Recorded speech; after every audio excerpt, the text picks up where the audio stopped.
Big Drive Energy Monday edition. We are back on the first day of the week or the second day of the week if you're a weirdo and start your weeks on Sunday. My weeks start on Monday. Happy MLK Day. We are back with a Monday and Wednesday episode of Big Drive Energy for you every single week. We're going to break down all the winners from the weekend. Chris Gotterup getting a win at the Sony Open. Nacho Elvira getting a win in Dubai. And we'll break that all down. Plus, we have return of the segment Mulligan Monday. All right, let's tee it up.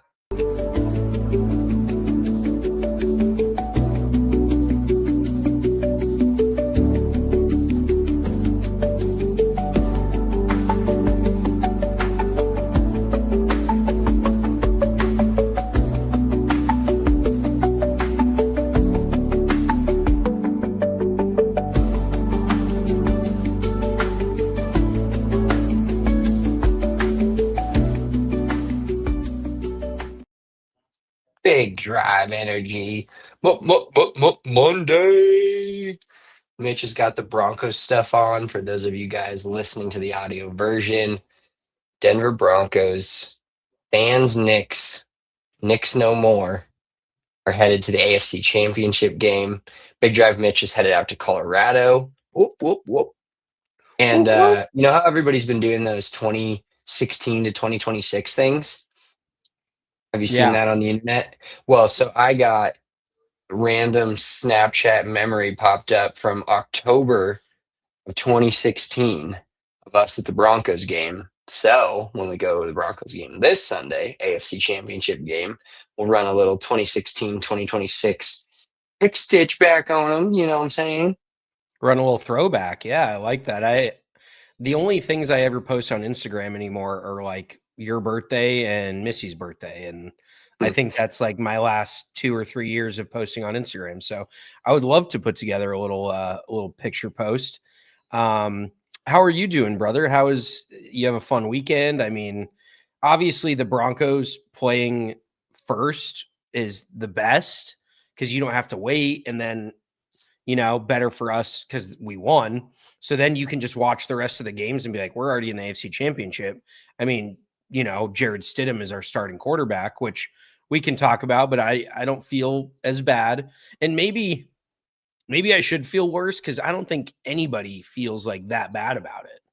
It's almost a reverse thing where are we a little too excited about Jared Stidham to the point where he could just come out and take a shit on the field like a dog, and who would be surprised? Because we haven't seen the guy play in 3 years. But yeah, just a relieving football weekend.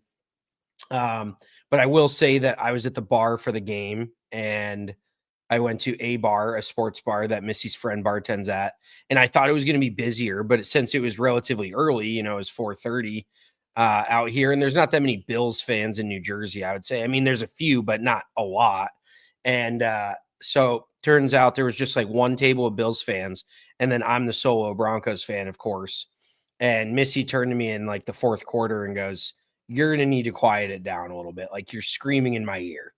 And it just turned into me just letting it fly. Then we kind of got into it because I'm like, I'm rooting for, like, don't fucking tell me I can't root for my fucking team. Don't tell me how to be a fan. Yeah, exactly. I'm like, just let me be a dickhead for like 20 more minutes and then I'll stop. But I just could not believe what transpired. And, I would say I feel bad for Bills fans, but I really don't.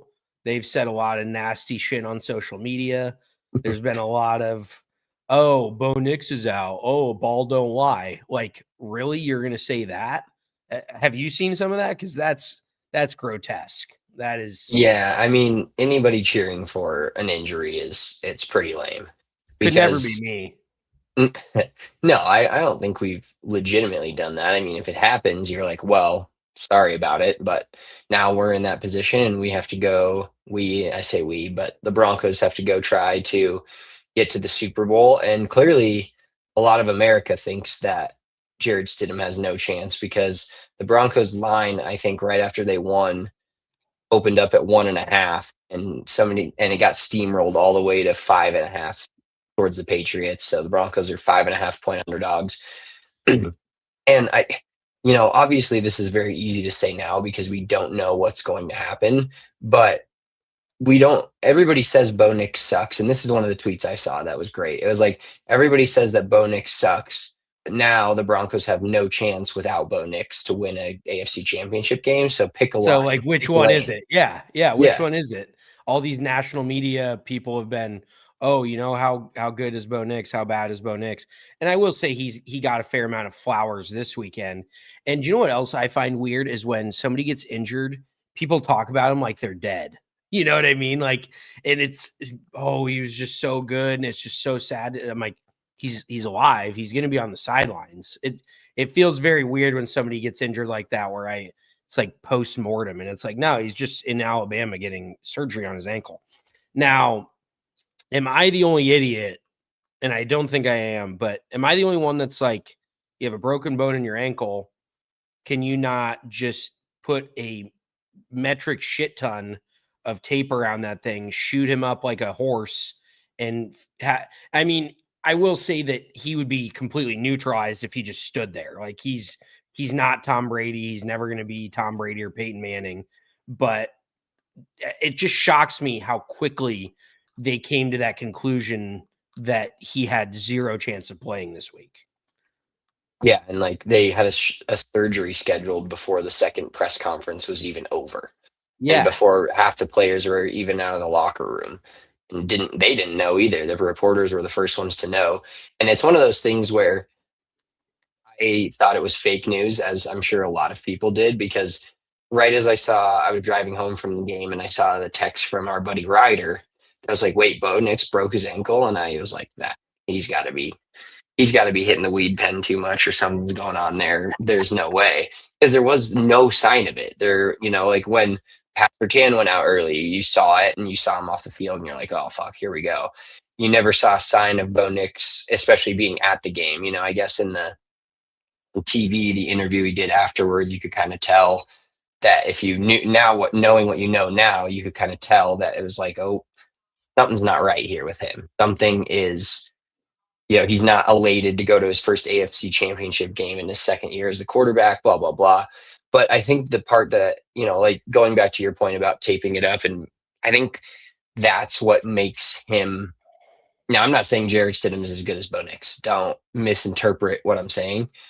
Anybody listening out there either and freaking out if you're a Broncos fan, but that's what makes him Bo Nix. And that's why would be more worried if he was in the game, even on a bum ankle, because what makes him different is his ability to scramble. And Jared Stidham's not really going to give us much of that. Now, I've just heard from people I've seen that some like videos. He Jared, can get out there and move a little bit. I don't know. but he's not going to. Well, now after an ankle break, I guarantee SP doesn't design any runs for Jared Stidham for sure. He's But like, let's see if we can fuck up this quarterback too and see what Ben DiNucci's got here. yeah, well, it'd be Sam Ellinger first and then Ben Yeah. DiNucci. Yeah. Gucci DiNucci. What a legend. But I think like I've seen that Jared Stidham apparently has as good of an arm, if not maybe a better arm than Bo Nix. And the other thing that makes me feel comfortable, and the one of the craziest takes I saw yesterday was the potential of the Broncos going and getting Philip Rivers, which isn't possible, or getting Drew Brees was a name that was brought up. And I was like, I've never wanted to say the R word so bad in my life. I was like, what are you talking about? This is a fully capable backup quarterback that you pay more money. You pay more money to Jared Stidham than you do Bo Nix, for the record. Yeah, And you $6 pay million a year, him. right? You've extended him. You've paid him, and he's been in Sean Payton's system. He's in the meeting room every week with Bo. He knows exactly what's being ran. He's got earpiece in his ear every single week. And you're just saying that they should go sign some street free agent to try to play without knowing anything is like that. You should have your fandom or your sports knowledge card, if you even have one, if you're saying that take, revoked immediately. The most ridiculous thing I've ever heard. And now I feel pretty confident in Jared Stidham, just like you do. We could be wrong. We could lose this game 37-10. And we're like, oh, well, Jared Stidham didn't have it. But Jared Stidham was probably watching the Patriots play Sunday and watching how CJ Stroud looked like a high school quarterback that had been playing D line his whole life, and they subbed him in to play QB, throwing a pick fumbling, looking terrible, and thought, well, I just can't do that. You just can't throw it to the other team. And I'll never be, it's going to feel like an Iowa football game this weekend for us is what it's going to feel like. Any drive that ends in a cross shot punt or a kick, field goal, man, I'm all the way in. Oh, 100%. We're going to have to play pretty close to like perfect football, but we're capable of that. Like, I would say that the Patriots did not look that great. Like, at one point, after the Texans had turned it over 4 times, they were still within 1 score. Like, you can't tell me that that's that fucking impressive when they turned it over 5 or 6 times, whatever. And at one point, they were still able to tie the game up, or, it never felt until late in the game when the Patriots kind of opened it up, but it was way closer than it should have been. But, on the other side of that coin, we barely beat the Bills. We turned them over 4 or 5 times, and we have 1 turnover. So, I mean, we definitely just got to keep it clean. I think Stidham's going to do that. But another guarantee for next Saturday is we are going to turn the fuck up. We're going to have a fun ass weekend next weekend. There's UFC fights Friday night or Saturday night. We got buddies coming up from Florida. Some of Justin Sternad, Dougie, Yasso, all those boys are coming up. So we're going to go out to the fights, and I just want to enjoy our team being the AFC Championship game. Like, it's been a decade. It's literally been 10 years on the nose. And just to be back here, to be going with you is going to be so much fucking fun, dude. And I actually want to talk about the other games a little bit as well. Did you have anything else on the Broncos game? No, that's it. It was a fun time. Shout out Frank Crum, Big Boy Tuddy. That was electric as fuck. Yeah, I actually called that too in the stadium. When they said 73 is eligible, I was like, wouldn't be surprised if he's the one catching the first Broncos touchdown pass. Because you watch all these other NFL games, and granted, I watch every Broncos game either there or on TV, every single snap, and the other teams, you kind of just watch them here and there, or watch the games that are on or red zone. But the Broncos feel so unconventional to me. Like, it's, granted, they lost a few receivers in this game, but little Jordan Humphrey getting a touchdown, RJ Harvey, you think should have scored, right? No. Yeah. Cortland Sutton should have just been targeted out through the moon. Not until the late third, early fourth quarter did he even get a catch. So they're so unconventional with the shit they do. It didn't surprise me that Frank Crum scored the first touchdown for them. I'm surprised Caleb Lohner did not get any touches. Like, we just activated him, and I know it's literally his first NFL game, but that dude's massive. Like, he's the same size as Frank. Oh, he wasn't on the. Yeah, okay. They signed into the 53, but then made him inactive game day. Oh, that's fucking stupid. I mean, what? So he gets a game check. Oh, that's okay. how it works. Oh, that's cool. Okay, that makes sense. The other 2 games, Texans Patriots was a meh. Not very much fun. The Texans make paint dry look exciting. But the Bears fucking Rams game was an all-timer. And I honestly, I know that All City, they have Chicago out there, and you run a lot of their tailgates. Well, you run all of their events, so you kind of get to see it firsthand. But the Bears and the Broncos, there's a lot of non-similar things, but then there was a lot of similarities this year, in my opinion, where they put together. I mean, I think they had both teams had the most comeback wins of any 2 teams in the NFL by a wide margin. Just kind of the cardiac kids on both sides, and the Bears, I thought were going to pull it off again until the one difference I will say between Caleb's got a higher ceiling than Bo. Don't get me wrong. That dude, when I mean, the plays he makes are like beyond logic. I don't even know if, I was going to say, I don't know if Mahomes could do it, but Mahomes is the only other one I feel like in his prime could do it. But also then Caleb makes these plays where you're like, bro, that throw in overtime. And don't get me wrong, DJ Moore just totally gave up. And I think he sold, dude, as the kids say. As much as DJ Moore, he's so talented and so good. I think he needs to be off that. He needs to go play for another losing team, because he makes some plays here and there, but he just kind of plays losing football. His effort is not there all the time, and it seems like he's got kind of an attitude. He's not AJ Brown, but it seems like he's got a bit of an attitude issue on the sideline. Anywho, I thought the Bears were going to pull that off until Caleb made the doy throw of the evening, and just did not need to push the ball downfield like that. But actually, so Chief and I, our uncle, basically Chief Roser, for those of you who are like, why you calling him Chief? We talked at length about Broncos, Nuggets, Avs this weekend. But I've thought about this for a while because Cole Kmet is not really getting utilized in Chicago now with Colston Loveland. I would love to see him in a different shade of orange and blue next season. I would love for Cole Kmet to be a Bronco next year. Evan Ingram has been, disappointing to say the least. I don't know if it's scheme. I don't know if it's Bo not throwing it over the middle, but like Evan has just basically been for a guy making $10 million a year, he's been a virtual non-factor. I feel like we could get Cole Kmet for $5 or $6 million a year, maybe $8, and he can do everything. I mean, look at the catch he made in the end zone, and then he's a great blocker. Like, I just really like Cole Kmet, so I wouldn't mind seeing him in Broncos gear next year. Yeah, just any capable tight end that's a threat, which is what we thought Evan Ingram was going to be. Now, I will say with Jared Stidham, Evan Ingram it's partially Jared Stidham, it's partially Troy Franklin and Pat Bryant probably not playing this coming weekend being out. I think Evan Ingram has a huge day this weekend in the AFC Championship game, and he'll have one catch for 4 yards, and then I'll be wrong. But I do think that Evan Ingram and Cortland Sutton are going to have pretty big days, because I think unless J.K. Dobbins does actually come back, which I don't know if I will saw say Christian Gonzalez is one of the best corners in the league. So I don't know if our number one option is going to be necessarily. And Cortland did not have a great game. As I was thinking about this, because I've tweeted a handful of times, I think Cortland's a top 5 guy in the league, with a competent quarterback. But towards the end of this year, he's had a couple of games where I'm like, bro, you're not that fast.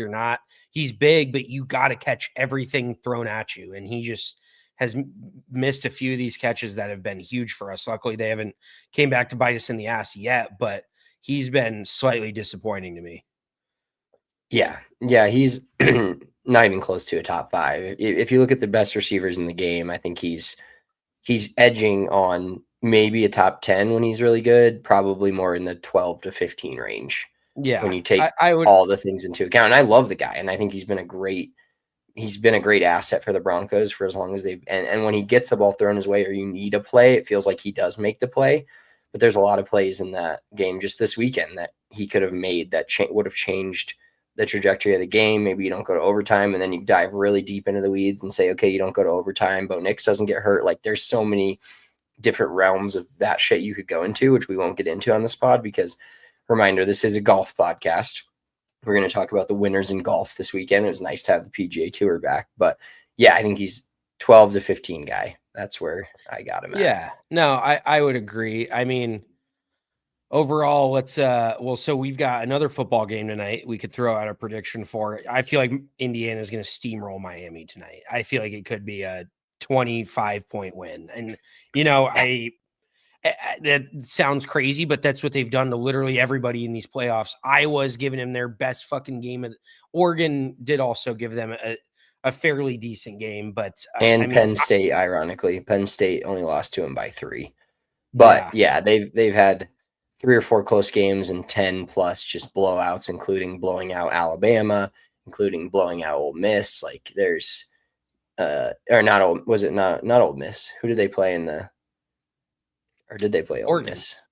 Oregon. Okay, yeah, they played Oregon twice. Sorry. Yeah, they blew them out the second time. They played them close in the regular season. I'm going to go the other way. I actually think Miami wins this game.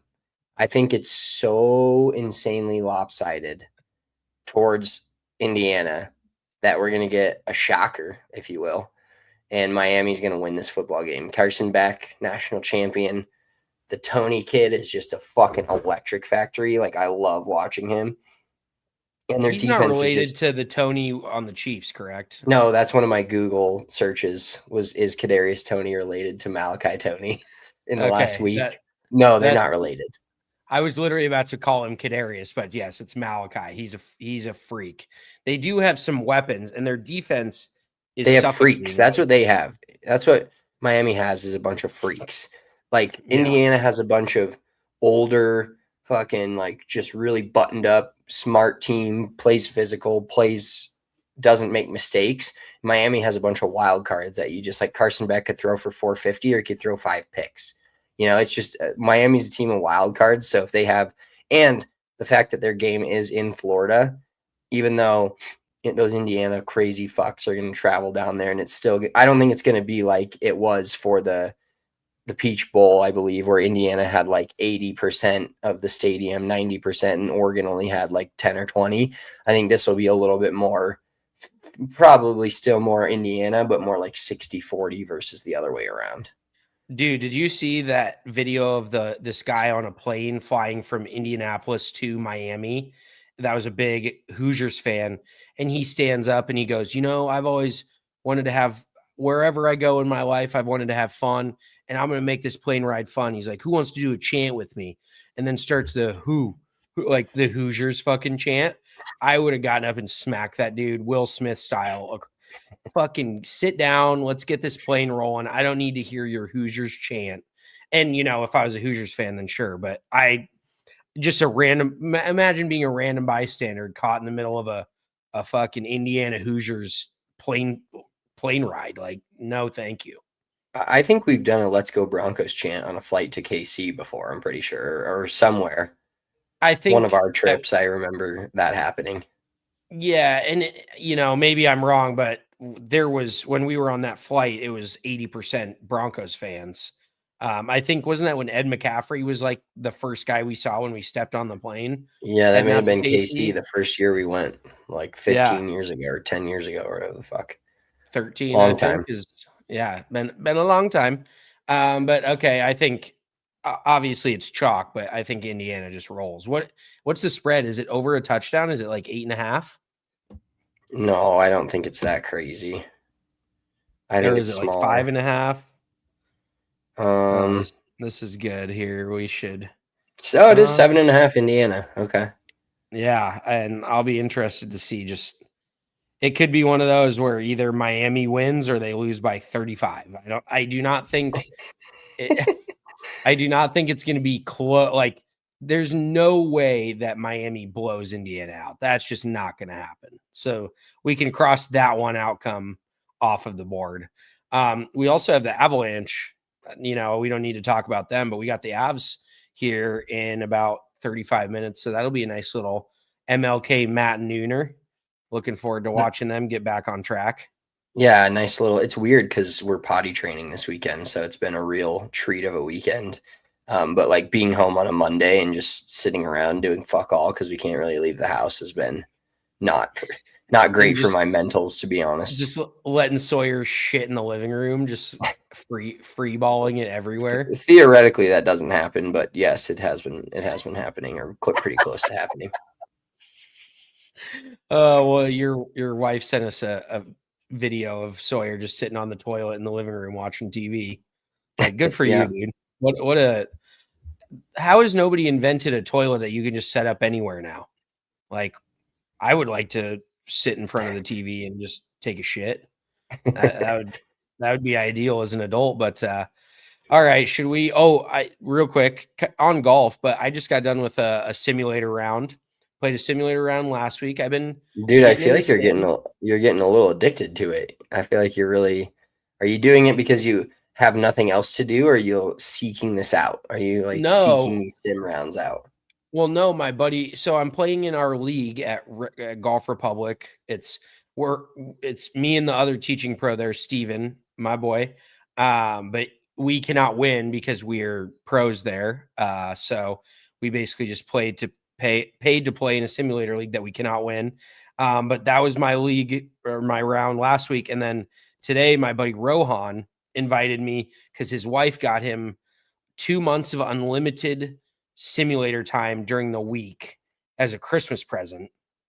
So he can book the simulator for up to 3 hours at a time every weekday for 2 months. Oh yeah, you said this. You told us this last time. Oh, okay. Did I say it on the pod? I forgot.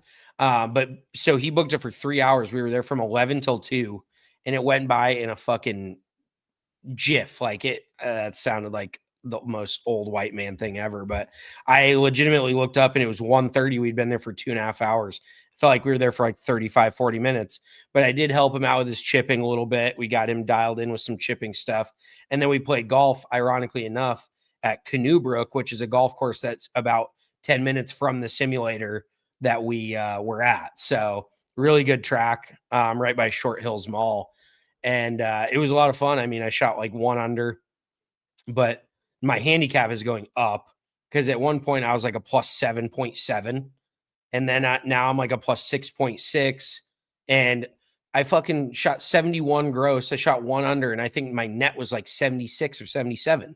I'm like, yeah, this shit is not sustainable. Like, Yeah. and I didn't hit it great. I didn't hit it bad, but definitely not a plus 6, not a plus 7, maybe a plus 2, maybe a plus 3, maybe a 4 on some, given the day, but plus 7 that's not in my fucking wheelhouse. So, but yeah, getting some good range sessions in, getting some good sim sessions in. And I got my new Adele driving iron, which is fire. Love that thing. It looks so fucking clean. 20 degrees, got an 80 gram extra stiff shaft in there. And really my goal was, because my hybrid was going a little too high and I couldn't really drive it through the air enough. So this has got a little bit more even weight. The shaft's a little heavier than my hybrid, and I'm able to kind of keep it underneath the keep it, out of the wind, keep it lower trajectory, and hopefully get it running a little bit out in the fairway. So at sea level, I'm carrying it probably 205, maybe to 210, and then I can run it out to like 225, 230, or depending on how firm it is, like hopefully if I'm playing somewhere that's rock hard and I get something going, it just gets out there 240, 250. But yeah, and I got my new putter from Adele, so I pulled my putting mat out that I put away for the year last year, and it is officially back out for the winter. So been rolling a few putts. I'm on the right track here. Real quick, one other thing. So I know I'm just blabbering at this point, but I was looking. So the few country clubs I've reached out to about getting info, about just their costs, blah blah blah. I was reading the fine print of the one that I feel like I would probably mostly decide to go with. And you're zeroing in. Yeah, I feel like I'm kind of zeroing in. It's just a proximity thing, which kind of takes some options out. Obviously, a money thing, which takes other options out. But the one that I'm probably most likely to join, if I do join, they charge you if you bring your own push cart. They charge you $10 to walk with your own push cart. Like, see, carry that's why your bag. Stop being a bitch and carry your golf bag. Yeah, no, dude, I thought about that, but I'm like, how are you going to charge someone to carry to fucking use their own push cart? Like, that, just charge more for the membership then. That being nickeled and dimed is the one thing that I cannot fucking stand. And you're charging somebody to bring their own push cart? Like, and realistically, like, how often am I going to fucking walk? What do I look like, Lance Armstrong? I'm not going to be out there every day hoofing an 18er. But just on the off chance that I want to go walk at evening 9 and I'm getting dinged on my fucking bill for that, like, see, I can't read that fine print because I'm never going to join anywhere because this shit's just going to piss me off. Like, I should just be like, how much is it? Here you go. How much is it a month? Here you go. I don't want to know otherwise, because it's just the principle of it. Like, your charge. Is there any country clubs that include cart fees or just let you fucking walk for no cost? Like, just for the membership fee that you pay? Like, well, out in your area, maybe not, but my club does that. I can either get the membership with a cart, or I can get, I can walk for free. For free is a relative term, included. I can walk included with my own push cart, which I'll never do. But maybe when I hit 40, maybe that's the year I start pushing a cart. But as of right now, if I'm hoofing it, I'm just fucking putting that thing on my back like a backpack and yeah, moving on. I've got back issues, so that's my problem. That's my story, and I'm sticking to it. Yeah. All right. Well, let's hop into a little Chris Gotterup winning the Sony Open, the PGA Tour is finally back, and I will admit I didn't watch as much as I probably normally would of a PGA Tour event. The times just really kind of set, the Hawaii event really kind of set me off. Like late afternoon, I definitely tuned in at my office on Thursday, tuned in a little bit yesterday. We didn't hit any of our bets, so I'm not going to bring our card back up. I'm just going to put -3 units and put it on for next week.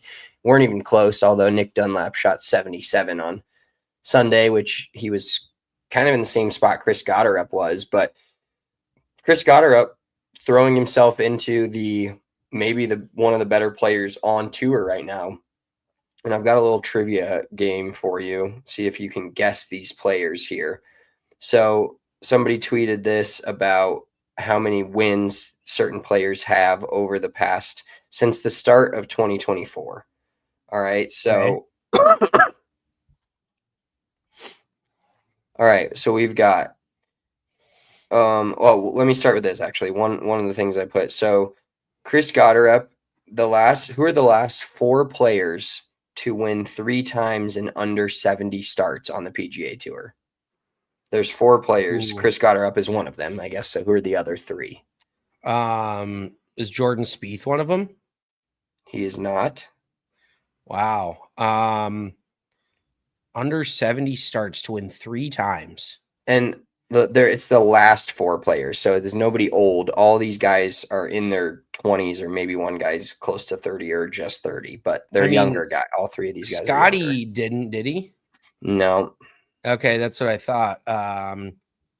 Damn. Oh wow. Bryson? Nope. One of the guys you said would have a resurgent year this year. This is a research. Oh, Tom Kim? Tom Kim is one of them. He won his 3rd event in his 44th start. Okay.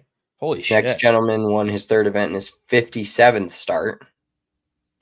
One of your faves. That does not help me whatsoever. Recent tour champion as well. Victor Hovland? Yep. That is correct. Wow. And then the last one is the guy that's an absolute choke job in normal tour events, but he won his 3rd in 29 starts. Tony Finau? Nope. No, the other choke job in normal tour events, not necessarily majors. Brooksy? No. Close. You're on the right path. It's the same type of player that we shit on all the time for not playing. Even he doesn't even choke. He just doesn't even play him half the time. Oh, Colin Morikawa. Yeah. Okay. Yeah. Yeah. That makes more sense now. Wow. Those are just 3 guys. I mean, I guess you definitely look at Victor as elite, but Morikawa is just kind of. How sad is it that this dude's in his like late 20s, early 30s, and it feels like his best golf is behind him? Like, I truly don't think Morikawa, and I don't know what it is, if it's his driving, if it's just the putting, if it's the no dog, but Morikawa just does not look good in general. I mean, they had him in one of the featured groups, and it was that meme of the 3 dragons, and 2 are angry, and then one's like the Doi dragon, and that's Colin Morikawa, like 2 over through 9 holes on Thursday, while the other couple guys, I think Spawn and Adam Scott, were both a couple under par. And it's like, dude, what is Colin Morikawa's deal now? It's just, I am at a loss for words about. And then you take a guy inversely like JJ Spawn, who is a couple years older than him, but has now completely trended in the opposite direction that Colin Morikawa is. Now won a major. It feels like he's going to win multiple times on the PGA Tour this year. I picked him as my one and done. He finished tied 40th because he decided to fire, I want to say 72-71 Friday, Saturday after starting 4 under.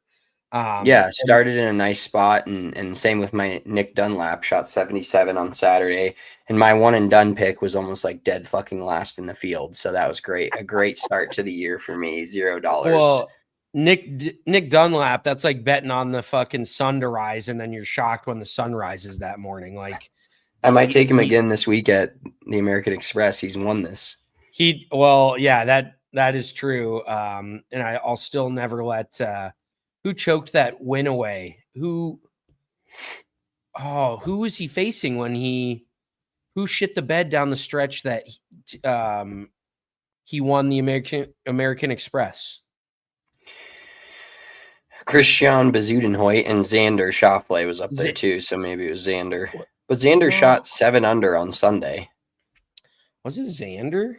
Nick Dunlap only. No, it was Sam Burns. Oh, Sam Burns. He was 24 under and shot 1 under on Sunday to get to 25. Nick Dunlap was 27 under, but I would imagine maybe sometime in the middle of that round, Burnsy took the lead and then gave it away. Yes, it was Sam Burns. And Nick Dunlap, who wasn't even on the PGA Tour at that point.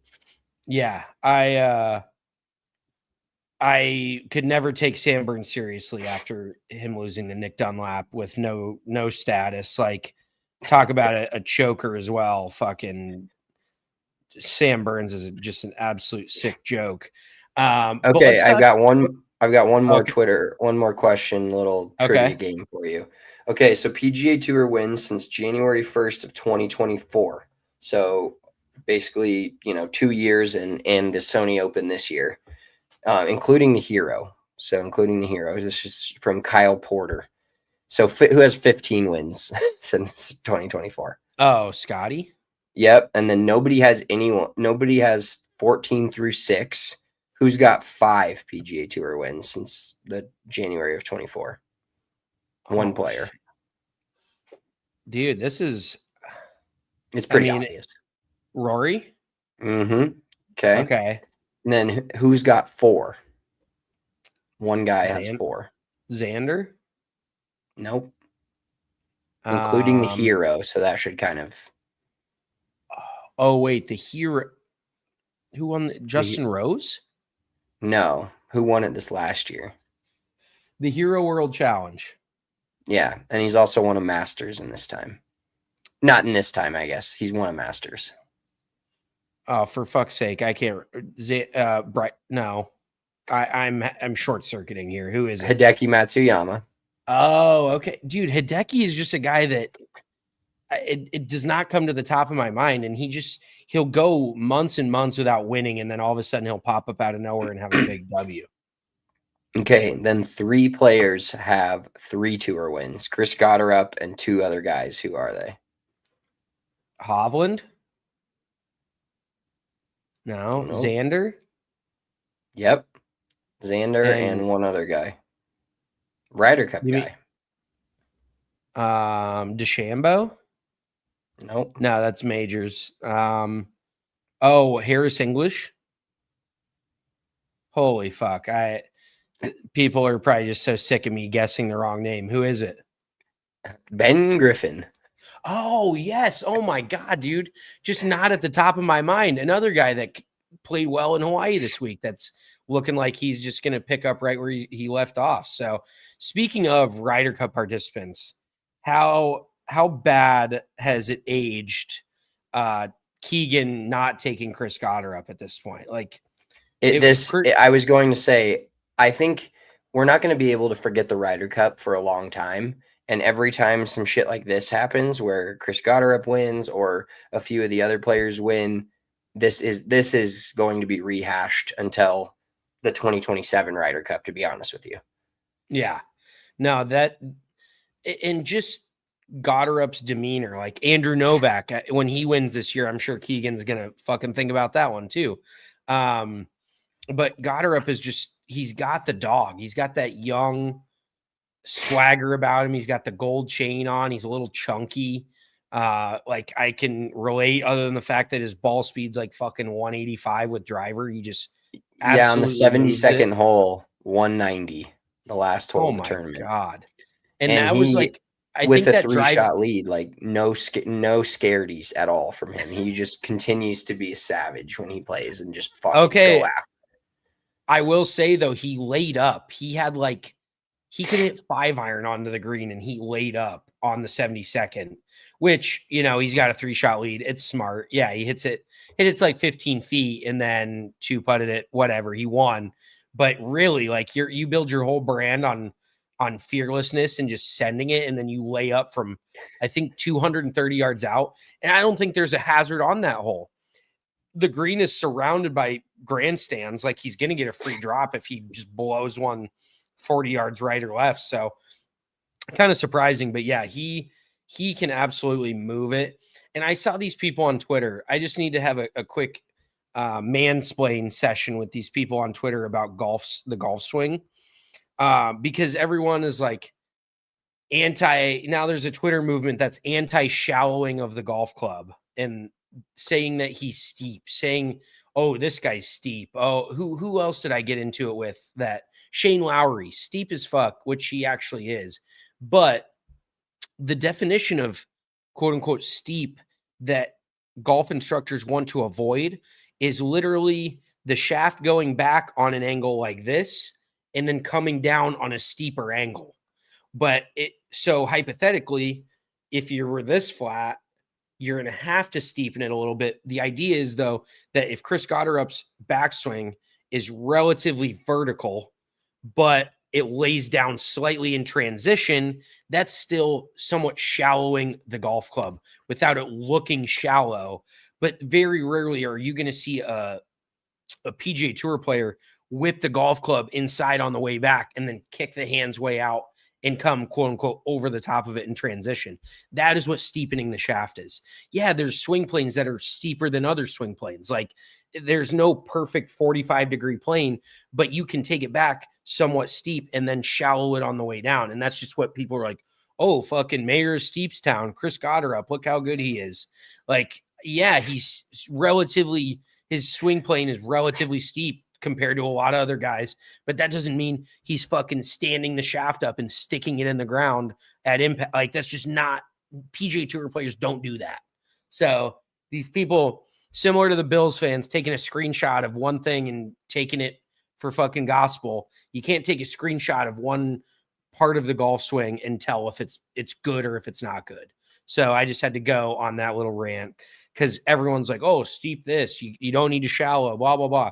That's not the point. You're totally missing the point. The point. Right over your head. Fucking shoot. Well, speaking of the king of Steepstown, let's talk a little bit about the Dubai Desert Classic and Shane Lowry. So Nacho Elvira won. Huge field, obviously a lot of big name players, and some interesting comments coming out of that where, you know, everybody that really supports Liv, and we talk about Liv, we probably did a whole podcast on it like 2 weeks ago, basically, because we got in the weeds. But talks about how, you know, Rory McIlroy was always being interviewed and giving his opinion on where the money was coming from for Liv, but then they're playing in the Dubai Desert Classic, and then they're playing, I believe, in Dubai again this week. Is that correct? Like, isn't there another DP World Tour event in Dubai? Yeah, I think it's I think it is in Dubai again at a different course, obviously. Yeah, and so Nacho Elvira, who I don't know if we talked about him just because of his name or if you had we've talked about him on the pod before because he's got a really interesting game, but being a very young player and going and winning a DP World Tour event with Shane Lowry and Rory McIlroy being in the top three is pretty impressive. And it really came down to Shane Lowry hitting. I got to stop you for just 1 second. I just realized that he's 38 years old. Nacho Elvira is? Yeah, I thought he was like 22. Wow. So and I mean, he is kind of a man rocket. He's a fucking good looking dude, but I did not think. Yeah. Well, his name is Ignacio, which is actually pretty dope. Nacho's kind of a corny name. But it's I think it's actually less swaggy. Name. I'd go by Ignacio. That shit's dope. Like, that's a badass name. But yes, he is 38. He is not nearly as young. I think there's another Nacho. God, who is it? It was I think this is the dude we were talking about. I'm pretty sure. Okay, so and we were like hyping him up as this young tour player. But regardless, Shane Lowry kind of handed him this golf turn. And if you guys didn't see it and you're not on X or saw it on Facebook, Shane Lowry had basically a bunker shot to get up and down and win the event, I want to say, or at least get into a playoff. And he hits a bunker shot into the water across the green. Very relatable for a lot of us out there. Oh, and real quick side note, did you see the Keith Mitchell shot this weekend? I don't think so. So Keith Mitchell, speaking of bunkers, we're not going totally on a different fucking realm here, but Keith Mitchell had a bunker shot that was plugged. And you know how that sensation went viral about Yes, turning I the did club see over? that.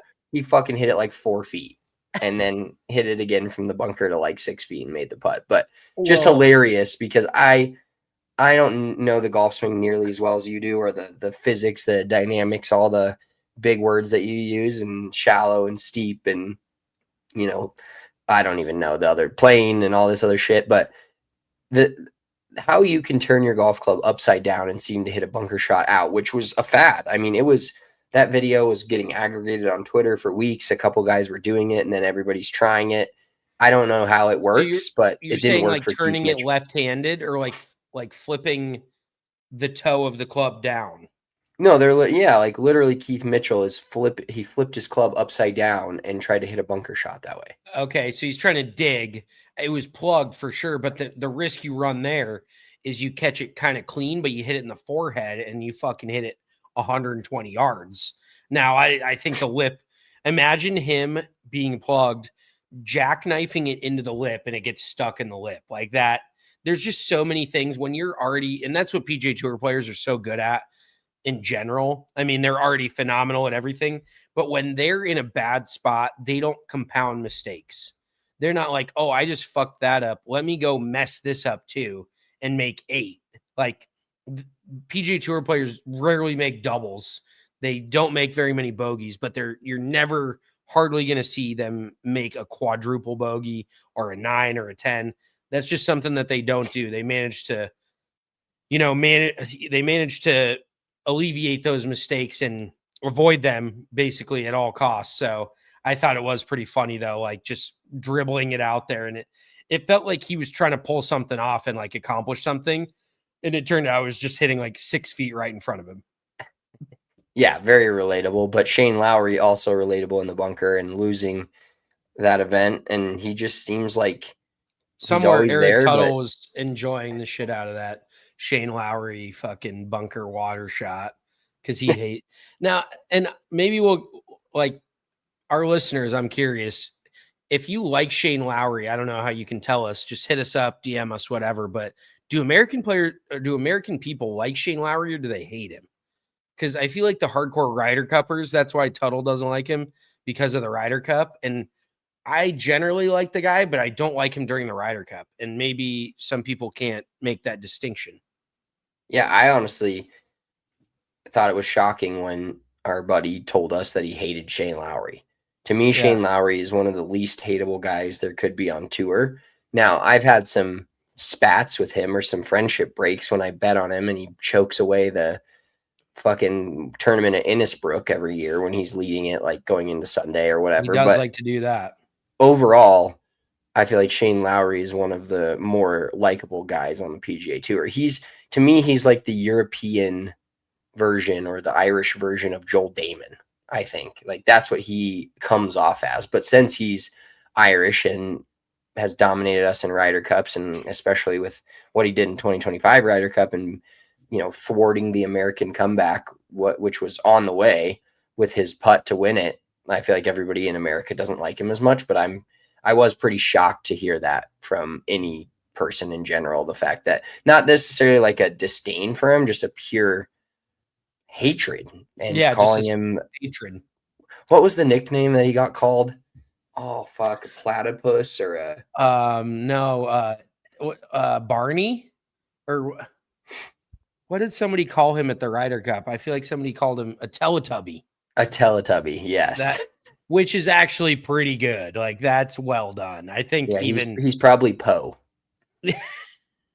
uh I was just gonna try to go through all the I'm I not. think it's Dipsy, Lala, and Poe. Dipsy I think Lala. it's like Tinky Winky or something is the person. I would be Dipsy for sure. I like Dipsy.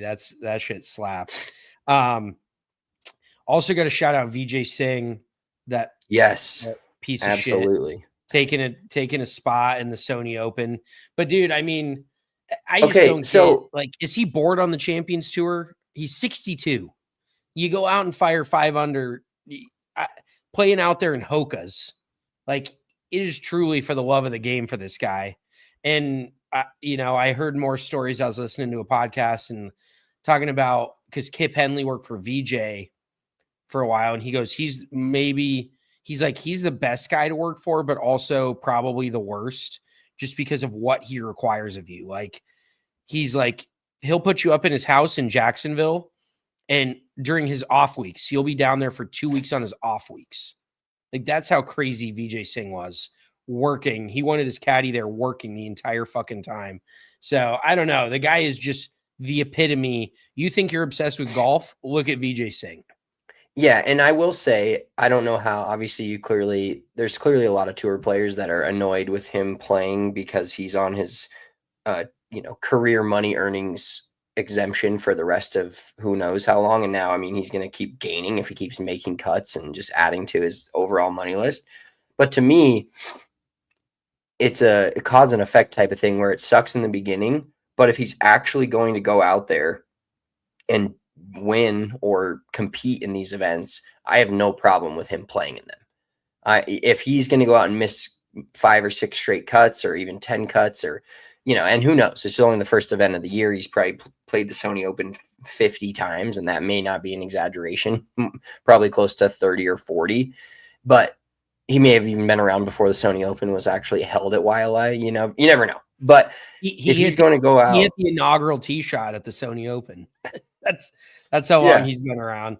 And then he continued to play 17 holes or 4 more days. But I don't have a problem with him playing in these events and taking this exemption if he's actually going to play decent. I think it's a cause and effect. If he starts to play like shit, it's going to seem a little worse than it is. But right now, the list, somebody tweeted out just a list. It was actually the Champions Tour tweeted it out, pumping up their guy. But they just threw shots at everybody they were like, a list of golfers VJ Singh beat this week. Rye, Dunlap, Harmon, Kim, Mitchell, Horschel, Cole, Bradley, Eckroat, Morikawa, Kirk, Clanton, Campbell, Cam Davis, Woodland, Tony Finau, Nico Echeverria. They just threw massive stones at everybody on that list. Just ricochet shots. That's a tough scene. That's hashtag play better to all of those dudes out there. So real quick before we wrap up the Sony Open, Chris Gotterup is now 17th in the official world golf ranking, moving directly ahead of Ludwig Aubert, Colin Morikawa, Cam Young, Tyrrell Hatton, Matt Fitzpatrick, McNeely, Rye, Burns, Lowry, Cantlay, DeChambeau. And honestly, I feel like it's warranted. He is truly a top 10 player in the world right now. And I did not know, shame on me, I did not know how he was going to look. He was a younger dude who caught lightning in a bottle last year. A sophomore slump could have easily caught up to him. I'm sure he did his fair share of partying this fall and winter in New Jersey, not a lot of playing. But he just comes out and wins the first tournament of the year, picking up right where he left off. So I honestly think his trajectory is still even going upwards from here. And that is saying something. So I think it's a big year from Gotterup. I could see him winning a major like that. I definitely don't think that's a hot take at this point. Yeah, there was one tweet that talked about if you just picked the best 6 wind players this past week at the Sony Open, based on strokes gained and wind over 20, I'm not going to dive too deep into the stats, but Davis Riley's one of those. Chris Gotterup, you would have gotten a winner and 2 third places and a solo 6th just by the top 6 wind guys. And I didn't think it was that windy, but it's just Hawaii, so it's kind of always windy in Hawaii. I got to stop going with my gut and actually following this research that is provided to me. I said I was going to do research. I've tried, and I just keep going back to my gut feeling. I can't move away from it. It's fucking terrible. Well, Wednesday, we'll get back to our picks for the PGA Tour this upcoming week. We're on the mat right now, but we always get back on the horse. We'll be back with our picks on Wednesday, along with we'll preview, of course, the next PGA Tour event, the American Express. We'll also preview the DP World Tour event a little bit because there are a lot of live golfers in this DP World Tour event coming up next weekend, so it should be a pretty stacked, fun field for Mitchell and his little love for the DP World Tour and watching early golf in Dubai at the Emirates Golf Club. But before we do that, on Mondays, we want to finish up the pod with a little Mulligan Monday. So we're going to get into Mulligan Monday. That is basically WTF Wednesday is self-explanatory. You do that every week. Mulligan Monday, we're bringing this back. This is basically where we talk about something that happened over the weekend that we wish we had a mulligan on. And mine is just this potty training thing is it's rough. It's rough. And my wife, phenomenal. She's the one that's leading this whole charge. She listened to a podcast on it. She's done all this other stuff, and she's incredible.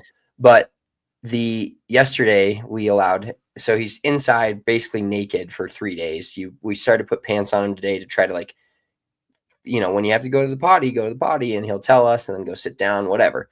So yesterday he was doing pretty good with pee every time, but then yesterday we let him go outside and play because the kid loves to be outside. It's just not with his hog out. You let him go out naked? No. We put pants on him. It's cold. We put pants on him. We're not terrible parents. So we're like, all right, he needs to go outside. The dude lives outside. He would spend every waking moment out there if he could. So we let him go outside. He comes back in, shit all down his leg, all down his pants, everything. So we're like, all right, whatever. Dude, that's dedication to the game. He's like, I'm not stopping playing. I am just going to shit right through it. Like, yeah, hit needs to happen right now. Pooping is not happening. And then we bring him back in, we clean him up. I've cleaned the bathtub like 3 times. We've put him in the bath and I've sanitized it like 3 times in the last 2 days. We let him go. We put a different pair of pants on, let him go back outside again, shits again, thinking we were clear. We were not clear. And I'm at this point, fucking washing his pants inside out in the sink. It's just you should have done it in the summertime so you could just hose off his ass. Just spray him like that would have been we joked that we actually need a child bidet at this point. That actually is not a bad idea. Bidets are pretty clutch. I've dabbled in those waters and I can tell you that it feels pretty good. Okay, well that's a very good one. Honestly, it was pretty funny because Missy goes, is he gonna get potty trained at some point, or is he she's like, is he just gonna be like 4 years old running around shitting his pants? And I'm like, well, I mean, he'll figure it out eventually. Like, nobody's 9-10 years old and isn't potty trained. Like, I'm sure as a parent, you're concerned that your kid's never going to get potty trained. And you're like, there's not going to be a 12-year-old that says they just crap themselves in 7th grade and needs to go to the bathroom. So glad you guys are getting that sorted. My Mulligan Monday is so Missy's got like a makeup mirror that she does her stuff in. It's like, it kind of illuminates your face a little bit. And then it also zooms in so you can see everything. So I'm not kidding you. I looked at my eyebrows and these shits are like trying to connect to my sideburns. Like, I've got hair growing all the way here. And then I've got hair growing like right here and like trying to connect to my fucking eyelashes. So I've got hair growing on both sides of my eyebrows right here. You're going full grandpa mode where there's just random hairs all over your body.